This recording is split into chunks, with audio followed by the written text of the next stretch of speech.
Hi hello எல்லாருக்கும் வணக்கம். Welcome to Lekha's world.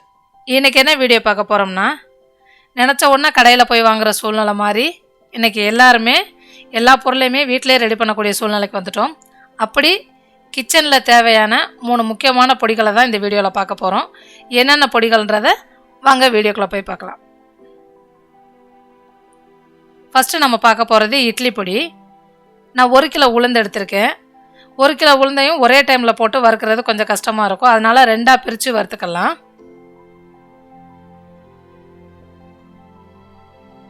உளுந்து ஒரு பாதி வறுத்ததுக்கப்புறம், ஒரு பாதி செவந்ததுக்கப்புறம் தேவையான அளவுக்கு காஞ்ச மிளகா, நான் 10 நம்பர் காஞ்ச மிளகா போட்டிருக்கேன். உளுந்து எடுத்து வாயில் போட்டு கடிச்சு பார்க்கையில் கடுக்குன்னு இருக்கணும். அந்த அளவுக்கு நம்ம வறுத்துருக்கணும். ஸ்லோ ஃப்ளேமில் வச்சு மெதுவாக வறுக்கணும். அப்போ தான் நல்லா வறுபடும்.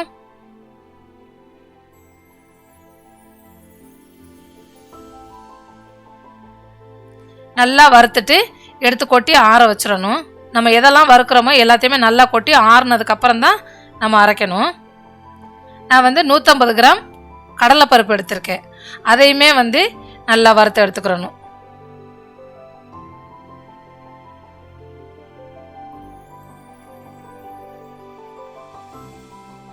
வெள்ளை எள்ளு 200 கிராம் எடுத்திருக்கேன். இந்த இடத்துல கருப்பு எள்ளு கூட யூஸ் பண்ணிக்கலாம். எந்த எள்ளு யூஸ் பண்ணாலுமே டேஸ்ட்டு ஒரே மாதிரி தான் இருக்கும். ஆனால் கலர் கொஞ்சம் சேஞ்ச் ஆகிருக்கும். நல்லா எள்ளையை வறுத்து ரெடி பண்ணிக்கிறணும்.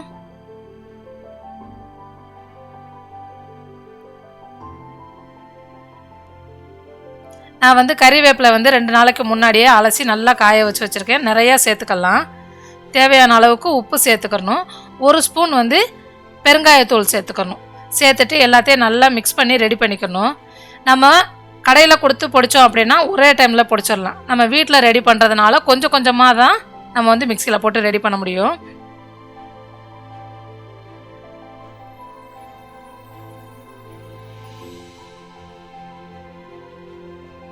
நம்ம என்ன தான் மிக்சியில் பொடித்தாலும் நல்ல ஃபைன் பவுடராக வராது. நிறைய குறைன்னு தான் இருக்கும்.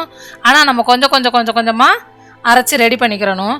ஒவ்வொரு டைம் அரைக்கும் போதும் என்ன ஆகும் அப்படின்னா, பொடி ஒவ்வொரு கலரில் இருக்கும். ஏன்னா சில இதில் கொஞ்சம் கூட இருக்கும், கொஞ்சம் கம்மியாக இருக்கும். எல்லாத்தையும் மொத்தமாக அரைச்சி நல்லா மிக்ஸ் பண்ணிக்கிறணும். நம்ம ஃபஸ்ட்டு அரைக்க வேண்டிய எல்லாத்தையுமே அரைச்சி நல்லா மிக்ஸ் பண்ணிட்டோம் அப்படின்னா எல்லாம் ஒன்றோட ஒன்று கலந்துரும். இப்போ இதை நமக்கு எந்த அளவுக்கு பவுடராக வேணுமோ அந்த அளவுக்கு உள்ள ஜல்லடையில் சலிச்சு எடுத்துக்கிறணும்.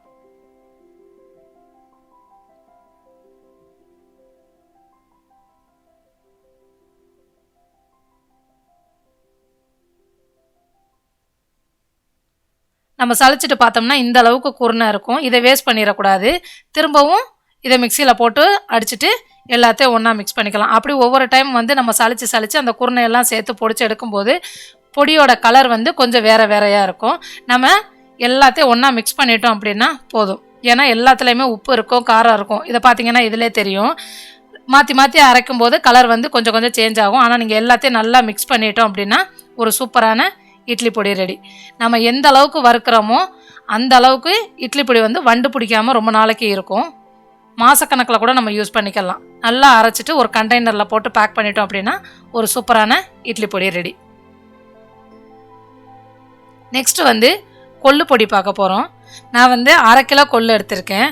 இந்த கொள்ளில் நிறைய கல் இருக்கும். ரொம்ப கவனமாக பார்த்து அது எல்லாத்தையும் ரிமூவ் பண்ணிவிட்டு அதுக்கப்புறம் தான் நம்ம அதை யூஸ் பண்ணணும். கொள்ளு ஏற்கனவே கலர் கொஞ்சம் டார்க்காக இருக்கிறதுனால நம்ம அடுப்பில் போட்டுட்டு டக்குன்னு ஃபுல் ஃப்ளேமில் வச்சுட்டு வேகமாக செஞ்சிடக்கூடாது. நல்லா பொறுமையாக வச்சு வறுக்கணும். ஏன்னா இதோட பச்சை ஸ்மெல் இருந்தது அப்படின்னா பசங்க சாப்பிட மாட்டாங்க. நல்லா வறுத்து காய வச்சிடணும். இதுக்கு 100 கிராம் துவரம் பருப்பு எடுத்திருக்கேன். இதோட சேர்த்துக்கலாம்.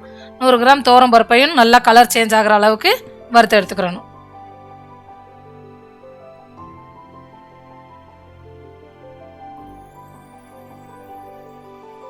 பருப்பு போட்டோம்னா கொஞ்சம் டேஸ்ட்டாக இருக்கும்.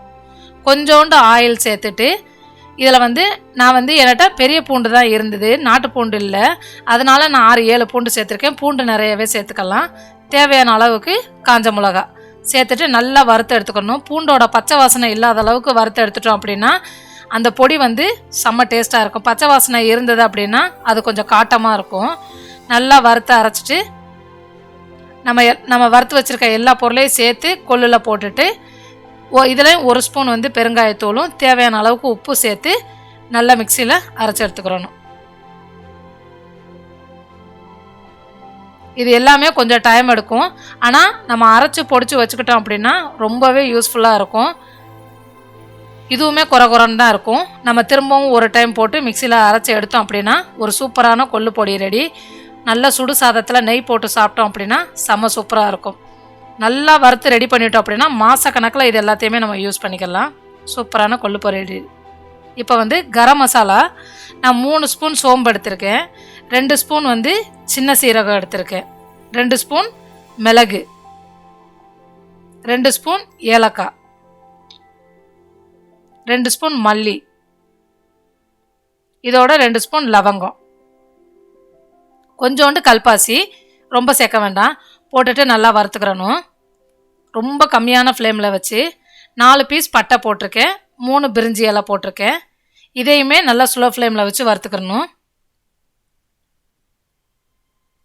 இதில் வந்து 7 ஸ்டார் அனீஸ் சேர்த்துருக்கேன், 1 ஸ்பூன் வந்து ஜாதி பத்திரி சேர்த்துருக்கேன். போட்டு நல்லா வறுத்துட்டு ஸ்லோ ஃப்ளேமில் வச்சு நல்லா வறுத்துட்டு நல்லா ஆற விட்டுறணும். ஆறுனதுக்கப்புறம் பொடி போடணுன்னா போதும். இது நீங்கள் வறுக்கையிலே நல்ல மணம் வரும். கரம் மசாலா வந்து அவ்வளோ சூப்பரான மணம் வரும்.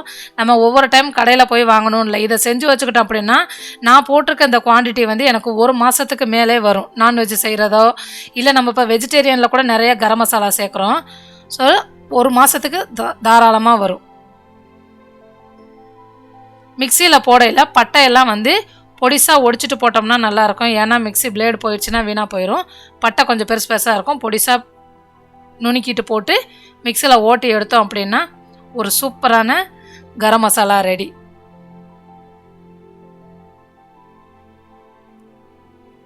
இது வந்து சலிக்கெல்லாம் வேண்டாம், ஜல்லடையில் போட்டு சலிக்கெல்லாம் வேண்டாம். நம்ம பொடிச்சு எடுத்தோம்னாலே போதும், நல்ல ஒரு ஃபைன் பவுடராக வரும். இது வந்து நம்ம குழம்புல போடுறதுனால இந்த அளவுக்கு சொரசொரப்பாக இருந்தாலே ஓகே தான். ஒரு சூப்பரான கரம் மசாலாவும் ரெடி. ட்ரை பண்ணி பாருங்கள். இது ரொம்ப முக்கியம் கிச்சனில். ஒரு அவசர சூழ்நிலைக்கு ஒரு இட்லியை செஞ்சோம் அப்படின்னா இட்லி பிடி தொட்டோ இல்லை ஒயிட் ரைஸ் செஞ்சுட்டோம், ஒரு குழம்பு வைக்க சங்கடப்படுறோம் அப்படின்னா டக்குன்னு கொள்ளு பொடி போட்டு நெய் போட்டு பசங்களுக்கு பிசைஞ்சு கொடுத்தாலோ இல்லை நம்ம சாப்பிட்டாலோ செம்ம சூப்பராக இருக்கும். அதே மாதிரி கரம் மசாலாவுமே வந்து முதல்லாம் கடையில் தான் வாங்குவோம். இப்போ எல்லாருமே வந்து எல்லாத்தையுமே வீட்டில் ரெடி பண்ணுறோம். அதனால் முடிஞ்ச வரைக்கும் இதை வீட்டிலே ட்ரை பண்ணி பார்க்கலாம். ட்ரை பண்ணி பாருங்கள். ட்ரை பண்ணி பார்த்துட்டு உங்களோட பதில்களை எனக்கு கமெண்டில் சொல்லுங்கள். வீடியோ பிடிச்சிருந்தா லைக் பண்ணுங்கள், ஷேர் பண்ணுங்கள், சப்ஸ்கிரைப் பண்ணுங்கள். தேங்க்யூ.